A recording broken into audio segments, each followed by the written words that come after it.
What is up, everybody? Welcome back to the jail, guys. It is turning into Fox Body Central around here. I mean, they just keep popping up freaking everywhere. So we're just going to kind of walk around and check them all out and talk about them for a minute. All right, guys, I know you remember probably about a year and a half ago, this is Brente's mother's car. And they pulled it out. It was in a shipping container for, I don't even remember how long. But since then, they've done a ton of work to it. And yes, guys, this car is straight out of the 90s, as you can clearly see, but it is bone stock. I think they did put the pony wheels on it, but other than that, this car is like rock stock. Since then, they put a new top on it, put a bunch of work into it, actually doing struts on it now. But this is just a really neat car. All right, I know you guys caught the last video. We did the first fire. Dover's slogging through the brake lines here. Somewhat fired, yeah. That throttle body's not letting it idle. But we don't have rotors. But other than that, brake lines are getting there. Nice, pretty braided lines. Yeah, she's going to have the woe to go with the go. All right, yes, boys, spring has officially, finally, a month and a half late, sprung and got Pop's car out today. Actually just installed some LED fog light bulbs. I was having some issues with the fog lights. It's like they weren't getting enough juice to light, and they were super dim. So I put LED bulbs in there, which, as you may or may not know, take quite a bit less power. And they look really good. And my housings were broken in the back, so I replaced those as well. I'll show you these, because they definitely look 100% better. Of course, it's bright and sunny. Yeah, they look really good. And as you know, unfortunately, now the headlights don't match, so I guess I'm gonna have to do headlights. But anyway, all right, guys, you may remember this bad boy, the '89 GT Vert. It came home. I know it looks a little rough. Guys, here's the deal with this car. I know it looks a little rough, and kind of, you know, body wise it kind of is, but this car is unmolested, and I'm fixing to show you how unmolested it really is. All right, so if you look, this is fairly par for the course for a 32-year-old car, but if you look, everything's there. Literally, it's all there. Nothing's missing. Even got the original freaking floor mat. Well, it didn't have the front ones, but you look at this thing, everything's there. This is a unmolested, you hear that term all the time, unmolested car. And I'm going to take a little step farther. Let's look under the hood.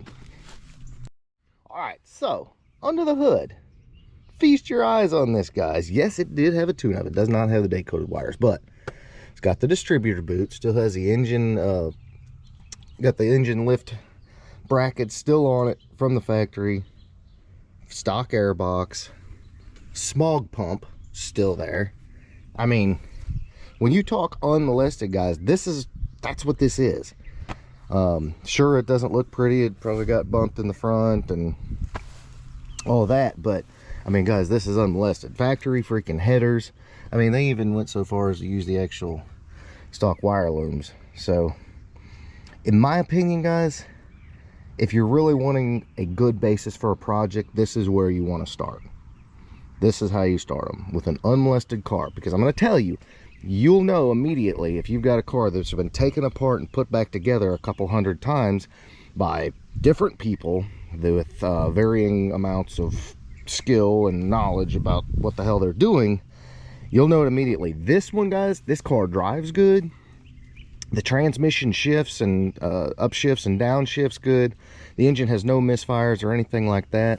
And again, you can look at it. All the smog is still in place. All the air, I mean, everything. This is, in my opinion, this is the best way to start with a project. All right, you know, we gotta fire this bad boy up. Look at there. Now it is missing the cat back. It's only got the factory H pipe on it. But somebody took the cat back off. But I mean, like I said, guys, clean this thing up, vacuum this thing up. I mean, you door cups, I mean, come on. But you know, the gauges work. This is how you buy them. So anyway, guys, the point of this video is I wanted to tell you that there's a lot of people buying project cars, and they're buying project cars because Fox bodies have gotten so expensive that, you know, they become quite unaffordable. And that's one of the biggest draws of a Fox body Mustang, is they were affordable, and now not so much. So going back full circle, that's why I tell you, if you want to start a project, I would start on a car like the convertible. Anything that's closer to stock and slightly unmolested, as little as possible, that's a fantastic starting point, and that's where I personally would recommend you start with. So as you guys well know, there's a vast array of different stages of a car that you could buy for a project. Case in point, something like this. You're going deep, and for a lot of you guys, hey, going deep is not a problem. You know what? Been there, done that 100 times. It's not hard.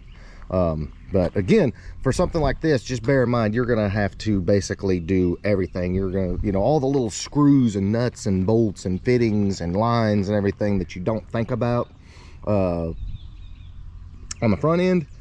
Those are the little things you're gonna have to find, and we learned that lesson really well on Project 4 to 8. Even though we had a donor car, there was still a bunch of crap we had to find. I guess the reason that I'm doing this video is because I get a lot of emails with you guys asking if I should buy this project car, or what should I do with this car.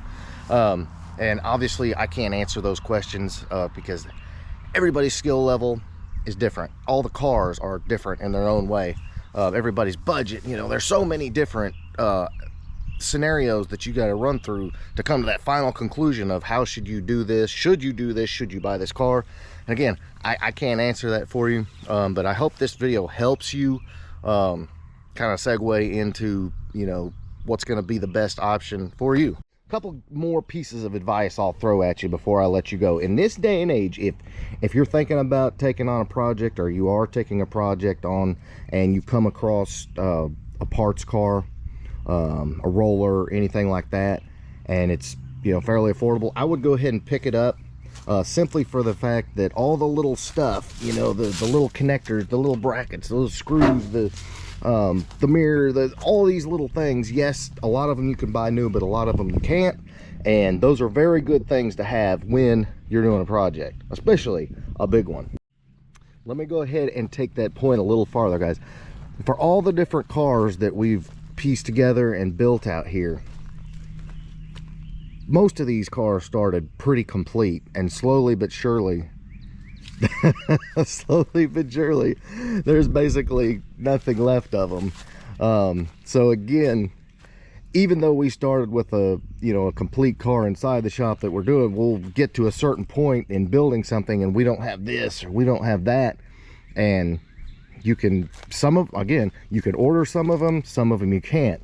And so that's why I say, if you find a roller, something wrecked, anything like that, something like this, these are great to have around.